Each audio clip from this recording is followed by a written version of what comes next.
So it's been fantastic to be a part of this research and to learn of the really interesting and significant findings. Of the survey respondents, a third had already been a victim of a data breach. Of those that were breached, the impact on them can be negative. We all understand how important our data is, but a compromise to our data can lead to negative impact on our lives.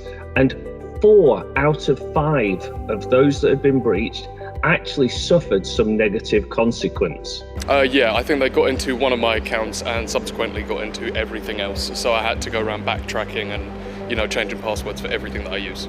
My card details got hacked somehow and someone was spending loads of money. Luckily it was a credit card, so the company were able to get it all back, but yeah, it wasn't ideal. Still don't really know how it happened as well, and they don't know how it happened. So yeah, I got an email saying that Equifax was hacked or whatever.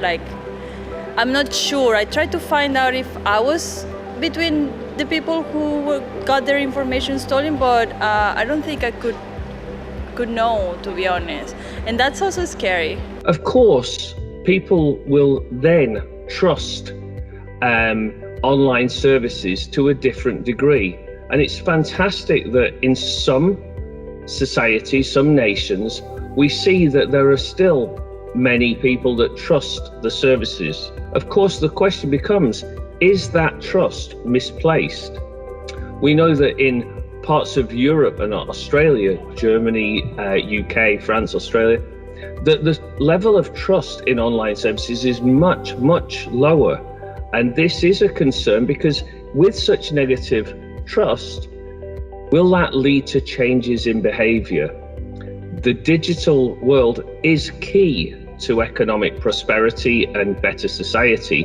And if people have such a lack of trust, that may prohibit the benefits that we hope to see. I'm not that concerned because I don't have nothing to hide.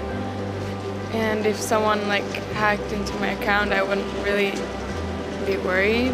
I'm not worried about one company holding my personal information. I'm more worried about what happens when you combine all of the data around, that is collected everywhere. So I worry about when they have your email and send you a lot of publicity and things like that, then you don't gonna use it.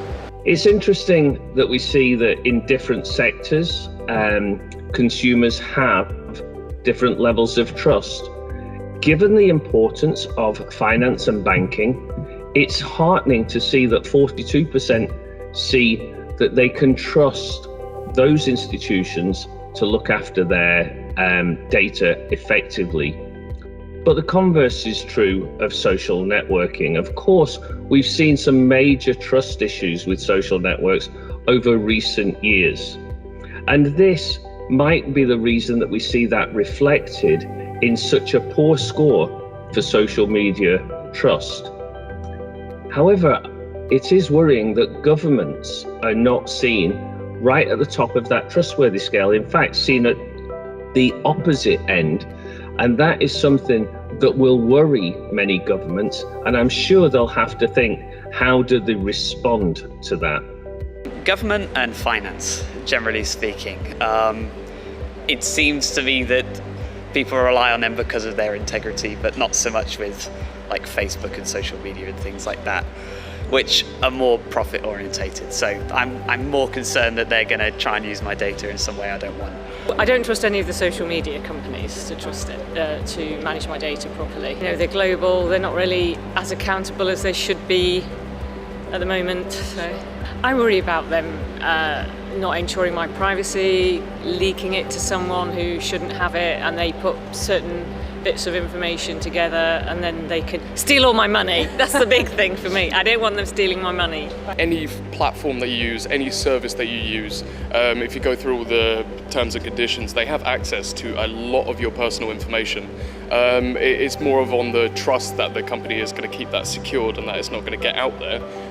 However, if there are data breaches, people can access a lot of your personal information, and it does make people feel concerned and unsafe at times. I mentioned that some people will change their behaviors due to a lack of trust. And this survey has shown that those who have been breached, 1 in 5 of those will stop using the service.